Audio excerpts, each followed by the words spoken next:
Black American authors have always been outspoken. That's just a given. We're going to say it.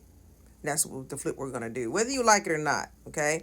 And many times, especially back in our past, this has led to many, many, many death threats. Okay. This is why I'm going to talk about Miss Ida B. Wells. Now, Miss Ida B. Wells is a ethnic Black American woman, and I can give her so many accolades. You got to go look her up because I'm not going to go over that part of her. Okay. But she was heavily involved in an anti-lynching campaign. Okay. And she wasn't just talking about it, she was writing about it. Okay. Now, she founded a newspaper, the Memphis Free Press. Nope, I'm sorry. The Memphis Free Speech. All right. This was down in Memphis. Some of her friends got lynched, or some people she knew got lynched. Right. And of course, she wrote about it. She spoke about it. She wrote about it. Oh, they didn't like that. The white folks at the time didn't like that. Right. So, what they did was they destroyed her newspaper office. Now, when they did this while she was not in town, she was somewhere. I forgot where she was. She was in another city. And when she came, of course she got word. Of course she got word. And the threats were so bad that she could never return to Memphis, Tennessee again. That's the short version. Okay. Not only was there like huge mobs of white people against it, they were writing in their white newspapers, because back in the day we had black newspapers and white newspapers. And for those who don't understand segregation, that's how truly segregated it is. That's why I can say black America, and people from the outside, they will say, no, it's just America. No, y'all just don't understand. It's Black America. Okay, because there were two different Americas. This is the bottom line. Whether you want to agree with it or not, it's two different Americas. So we had our own newspapers, our own books, our own everything, and white people had their own, right? Well, what would happen is when white folks would get mad, they would burn ours down. Okay, they would destroy ours, right? And so this is what happened to Miss Ida B. Wells, and she ended up moving to Chicago. Now, she didn't stop her anti-lynching movement, but this was one thing where Black American writers have always faced danger. Faced danger. When you look in our past, right, we're outspoken, very outspoken. Writers in general are very outspoken people, and I'm not quite sure. I'm outspoken, right? But yeah, we gonna say it, and it's just gonna be the truth whether you like it or not. A lot of times, right? And that's Ida B. Wells, and she was coming up in a time where, I mean, there were, the danger of it all. So that's just one. There was another, the author of Native Son. His name is Richard Wright. Okay. Now, Native Son dropped in 1940. Okay. Now, this wasn't an anti-lynching. It wasn't anything that was, let me say, non-fiction. Fiction. Okay. Fiction. But he dropped Native Son. And if anybody knows about Native Son, it had the plot was not gonna be was not gonna be taken well in the 1940s, baby. Okay.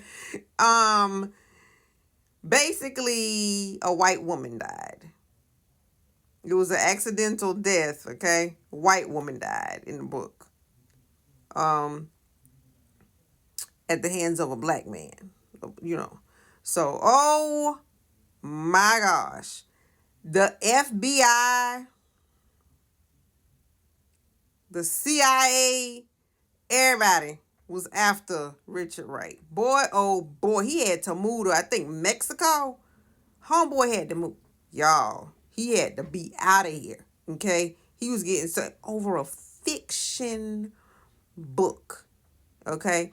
And so this is why, as a writer, you always got to look back and see the stuff that my forefathers went through, so that I can be able to not only write but read what I want to read, and the narratives that I want to put out, because they went through so much just to have the freedom to tell stories. Like white folks told stories about us all the time. They made us look crazy all the time, right?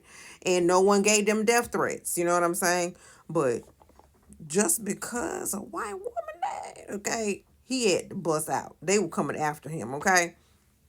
Now, Richard Wright, a lot of people may not know this, but Richard Wright was the first man. Everybody thinks about Stokely Carmichael as Black Power, right? No, it didn't come from Stokely Carmichael. It came, I think, maybe 10 or 15 years before Stokely Carmichael said it, you know. Um, and it was from Richard Wright. Richard Wright wrote this book, Black Power. That phrase didn't start with Stokely Carmichael. It started with Richard Wright. And I'm not quite sure why the internet has that so wrong. And that's why when you read stuff on the internet, especially you got to understand that the internet can only pull what it's given. Okay, it's not researching. The internet itself does not research. It can only pull from what it's given. Okay, so but here is the truth. This is Black Power. This is not. It's not Stokely Carmichael. That's Stokely Carmichael said Black Power in the 60s. But Richard Wright, this was in the 40s. Okay? So, but yeah. But anyway, Black Americans have always had to break down barriers here in the United States of America when it comes to writing both nonfiction and fiction. So, always make it a point to write what's on your mind and read to gain knowledge, because a lot of people had to go through a lot of stuff for our freedom. Plus, we had our free press. We had our newspapers. We had our press, our own on everything, and we still do. That has never stopped. Stuff except stuff is more integrated now, and it doesn't seem like it's Black America and White America, but it is. So always support your writers. Always support your Black American writers, because whoo, if you only knew. But yeah, go back and research. I'm telling you, Black American writers, yeah, they dealt with a lot. Even what's her name? Charlotta Bass. She had a newspaper, and the Triple K went after her. Oh yes, the Triple K went after her. Mm-hmm. And Charlotta Bass was one of, I think she was the first Black American woman, not a Democrat, not a Republican. I think she was another. She was something else. Um, but she was in the nomination for vice president, somewhere around there. Let me see. Here it is.